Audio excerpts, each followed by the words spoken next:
Jawa Timur, pasangan Khofifah dan Emil Dardak yang didukung koalisi gemuk Kim Plus kini harus menghadapi pesaing yang tak bisa dianggap remeh. Khofifah akan menghadapi dua Sri Kandi Bacagub yang diajukan dua kubu berbeda. Adalah Tri Risma Harini yang diusung PDI Perjuangan dan Luluk Nur Hamidah yang dimajukan PKB. Risma, mantan Menteri Sosial, menggandeng Zahrul Azhar Asumta, ulama muda yang memiliki basis santri cukup mumpuni di Jatim. Tak hanya itu, Gus Hans pun masih tercatat sebagai kader Golkar. Meski sudah ada kesepahaman mengenai Kim Plus, namun langkah berbeda diambil PKB di Jatim. Partai yang dinahkodai Caimin ini memutuskan mengusung kadernya sendiri, Luluk Nur Hamidah dan Lukmanul Hakim.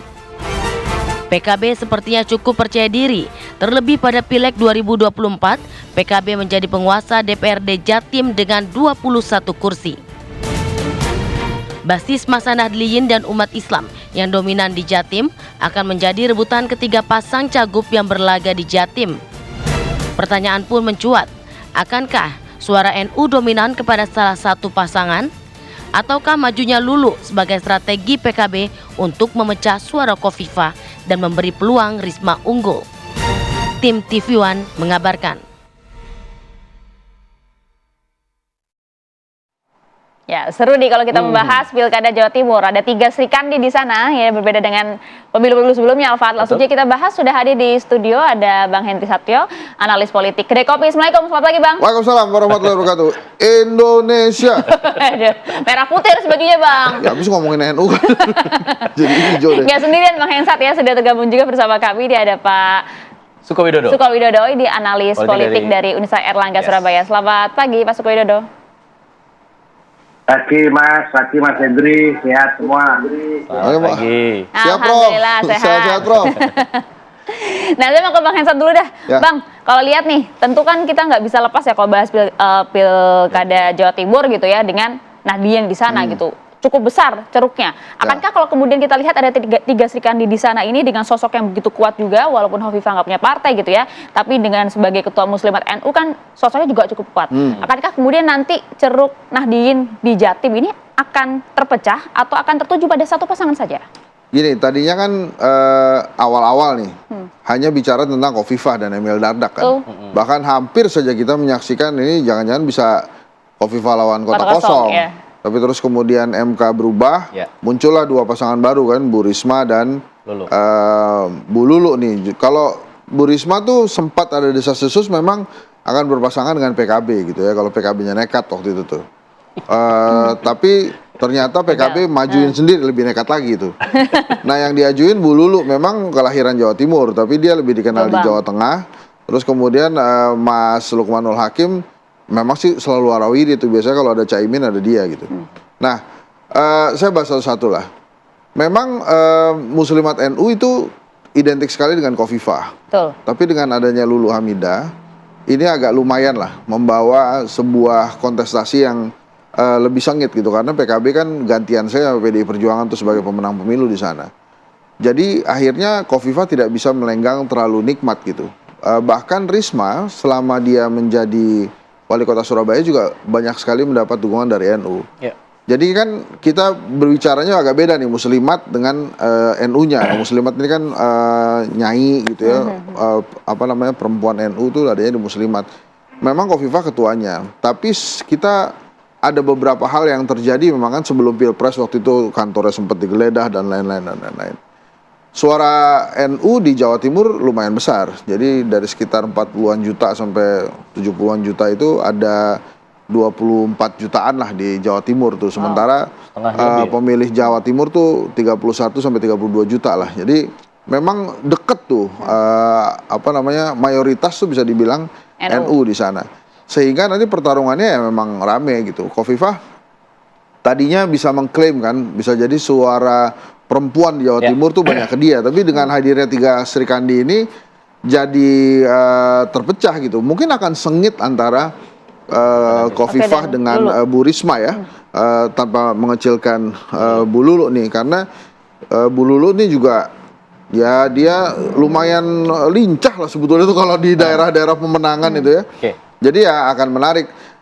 bukan hanya program nanti yang dibicarakan, tapi bagaimana pengaruh para ulama juga akan kuat.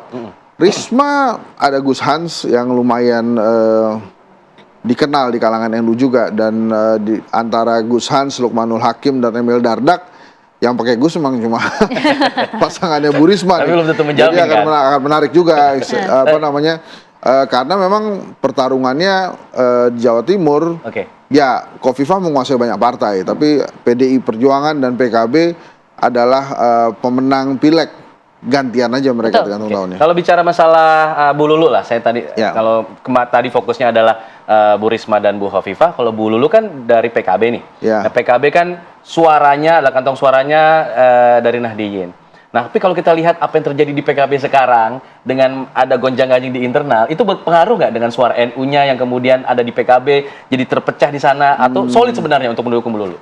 Sebetulnya sih solid ya, karena waktu muktamar PKB kan 38 DPW kalau nggak salah itu, 38 provinsi, jadi perwakilan provinsi-provinsi itu semuanya solid ke Caimin gitu, dan nggak ada nama lain sama sekali. Bahkan beberapa provinsi itu memaksa Muhaimin Iskandar untuk menjadi ketua umum gitu. Jadi kalau PKB-nya sih mereka kompak ya.